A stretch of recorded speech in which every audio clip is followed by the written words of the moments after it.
कहानी वहीं से शुरू होती है जहां पिछली वीडियो खत्म हुई थी। हमने देखा था कि हाओ को लकी ड्रॉ से सिर्फ बेकार की चीजें ही मिली थीं। इसके बाद हाओ उन चीजों को चेक करना शुरू करता है। उनमें से पायजामा निकलता है और एक फल जिसका नाम है ड्यूरियन और कुछ बेकार की चीजें। ये देखकर हाओ को बहुत गुस्सा आता है क्योंकि वो फल पहले से ही खाया हुआ होता है। तभी सिस्टम गॉडेस कहती है कि तुम फिर से लकी ड्रॉ यूज करके देखो, शायद कुछ अच्छा मिल जाए। और वो मुंह दूसरी तरफ करके ईविल हंसी हंसती है जैसे उसने हाओ को लूट लिया हो। तभी हाओ उस सामान में कुछ देखते हुए बोलता है कि चलो यहाँ पर कुछ तो अच्छा मिला। उसे सामान में एक मेडिसिन मिलती है और वो उस मेडिसिन को हाथ में लेकर बोलता है कि भले ही ये मेडिसिन शाओमी की बीमारी को पूरी तरह ठीक नहीं कर सकती, लेकिन उसके इन्फेक्शन को कुछ कम जरूर कर सकती है। तभी हाओ को कुछ दिखता है और उसे देखकर हाओ चौंकते हुए सोचता है कि कहीं ये वो तो नहीं, पर अभी हमें बताया नहीं जाता कि वो क्या चीज है। इसके बाद हाओ सिस्टम स्पेस से बाहर आ जाता है और सिस्टम गॉडेस हाओ से बोलती है कि होस्ट, आपके सहयोग के लिए थैंक्स, फिर से जरूर आइएगा। इसके बाद हम देखते हैं एक लंबी जीभ वाले ज़ोंबी को जो खतरनाक तरीके से गुर्राता है और उसकी आवाज सुनकर हाओ तुरंत सतर्क हो जाता है और सोचता है कि क्या ज़ोंबीज यहाँ भी आ गए। फिर हाओ पलटकर पीछे देखता है तो वहाँ से 3 ज़ोंबीज उसकी तरफ आ रहे होते हैं। हाओ सोचता है कि ये ठीक नहीं है। ज़ोंबीज से निपटना तो आसान है, लेकिन अगर इनकी वजह से यहाँ का सिक्योरिटी सिस्टम ट्रिगर हो गया तो क्या होगा। और फिर वैसा ही होता है जैसा उसने सोचा था। इंफ्रारेड सिक्योरिटी सिस्टम चालू हो जाता है। तभी लंबी जीभ वाला ज़ोंबी हाओ को देखकर गुस्से से गुर्राता है और हाओ की तरफ हमला करने के लिए आगे बढ़ता है। वो जैसे ही लेजर से टच होता है तो दीवार से एक गन निकलती है और उस ज़ोंबी पर फायरिंग करके उसे वहीं खत्म कर देती है। हाओ खड़ा खड़ा ये सब देखता रह जाता है। हाओ सोचता है कि एक समस्या तो खत्म हो गई, लेकिन फिर हाओ के माथे पर पसीना आ जाता है और उसकी नजर उन 2 ज़ोंबीज पर जाती है। वो दोनों ज़ोंबीज भी गुर्राते हुए हाओ की तरफ बढ़ते हैं और सिक्योरिटी सिस्टम की लेजर से टच हो जाते हैं और अब हाओ की हालत खराब हो जाती है और वो सोचता है कि अब तो मैं गया काम से। और फिर दीवारों के अंदर से बहुत सारी गन्स निकलकर फायरिंग शुरू कर देती हैं। चारों तरफ गोलियों की बौछार हो रही होती है। ये देखकर हाओ सोचता है कि अब मैं इससे कैसे बचूं। और तभी कुछ गोलियां हाओ की तरफ भी आ रही होती हैं। एक गोली उसके चेहरे पर लगने ही वाली होती है कि तभी उसकी आई टेक्निक एक्टिवेट हो जाती है और हाओ उस गोली को आसानी से डॉज कर लेता है। फिर हाओ बाकी गोलियों को भी डोज कर लेता है। सभी गोलियां हाओ की नजर के सामने से स्लो मोशन में जा रही होती हैं और हाओ गोलियों को जाता देखकर उनसे बचते हुए सोचता है कि आखिर बात क्या है, गोलियों की स्पीड इतनी स्लो क्यों हो गई है। कहीं ये फैल्कॉन्स आई की वजह से तो नहीं है। ऐसा लगता है कि फैल्कॉन्स आई से लाइन ऑफ साइट में आने वाली हर चीज की ट्रेजेक्टरी क्लियरली देखी जा सकती है और ये दिमाग को रिएक्ट करने के लिए काफी वक्त देती है, बिल्कुल ऐसे जैसे स्लो मोशन में खेल रहे हों। तभी हाओ अपने हाथ में पकड़ी थैली और पीठ पर मौजूद सामान को टेलीपोर्ट करके सिस्टम स्पेस में पहुंचा देता है और खुश होते हुए सोचता है कि अगर ऐसी बात है तो। और फिर वो एक वाइन का गिलास समन करता है और डांस करते हुए गोलियों को डॉज करता है। दूसरी ओर हम देखते हैं कि वो 2 ज़ोंबीज गोलियों से बचकर भाग रहे होते हैं। वहीं दूसरी ओर हाओ शो ऑफ मूड में होता है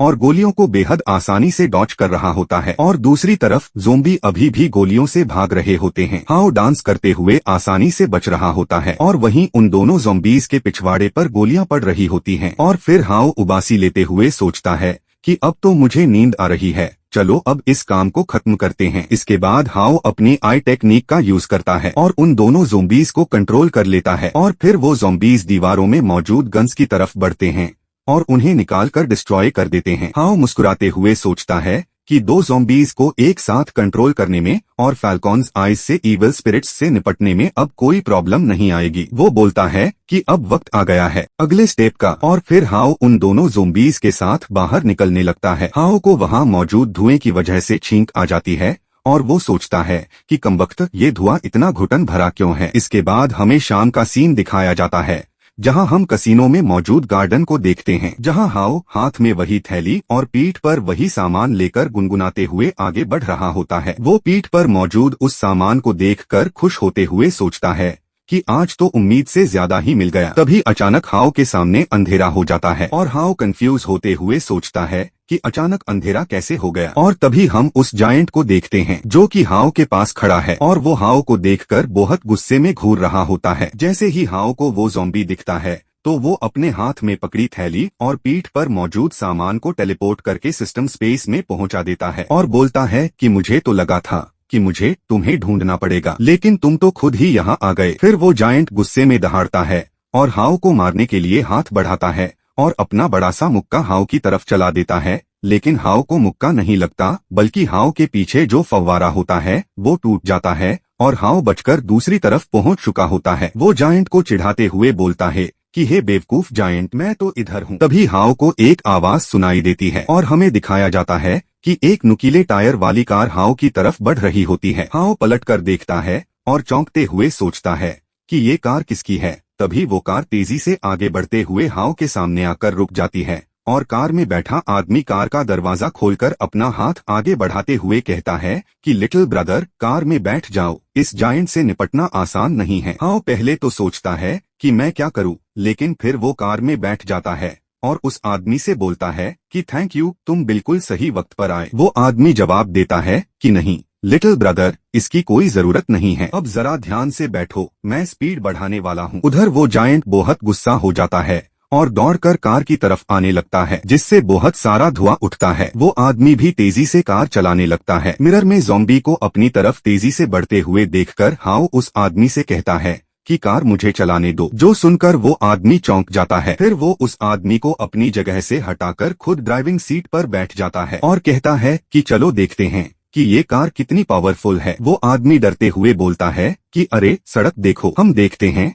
कि सड़क पर बहुत मेस होता है, लेकिन हाउ को इसकी कोई परवाह नहीं होती। हाउ तेजी से ड्राइव करता है और रफ्तार को तेज कर देता है। वो म्यूजिक ऑन करता है और स्पीड 142 किलोमीटर पर आर तक पहुंच जाती है। हाउ लगातार एक्सीलरेटर दबाता है, जिससे कार की स्पीड और बढ़ जाती है। उधर वो जायंट भी पीछे से आ रहा होता है। हाउ जैसे ही एक टर्न लेता है तो पीछे वो जायंट एक बिल्डिंग से टकरा जाता है, जिससे वो बिल्डिंग टूट जाती है। हाउ उस जायंट को चिढ़ाते हुए बोलता है कि अरे मोटे जायंट, तुम तो किसी काम के नहीं हो। हाउ की बात सुनकर वो जायंट गुस्से में आ जाता है और पहले से भी खतरनाक तरीके से सब कुछ डिस्ट्रॉय करते हुए बहुत स्पीड से कार की तरफ बढ़ने लगता है। वो कार को पकड़ने के लिए अपना हाथ बढ़ाता है, जिसे देखकर कार वाला आदमी पैनिक करते हुए हाउ से बोलता है कि लिटिल ब्रदर, तेज चलाओ, ये जायंट जल्द ही हमें पकड़ लेगा। हाउ बोलता है कि डोंट वरी, सिर संभाल कर बैठो। फिर वो कार लेकर एक सुरंग में घुस जाता है। वो जायंट उस सुरंग से टकराता है, लेकिन अंदर नहीं जा पाता क्योंकि उसका शरीर बहुत बड़ा होता है। तो दोस्तों, आज की वीडियो यहीं पर खत्म होती है। अगर आपको ये वीडियो पसंद आई हो तो लाइक कीजिए, सब्सक्राइब कीजिए और बेल आइकन जरूर दबाइए ताकि आप एक भी एपिसोड मिस न करें। मिलते हैं अगले एपिसोड में।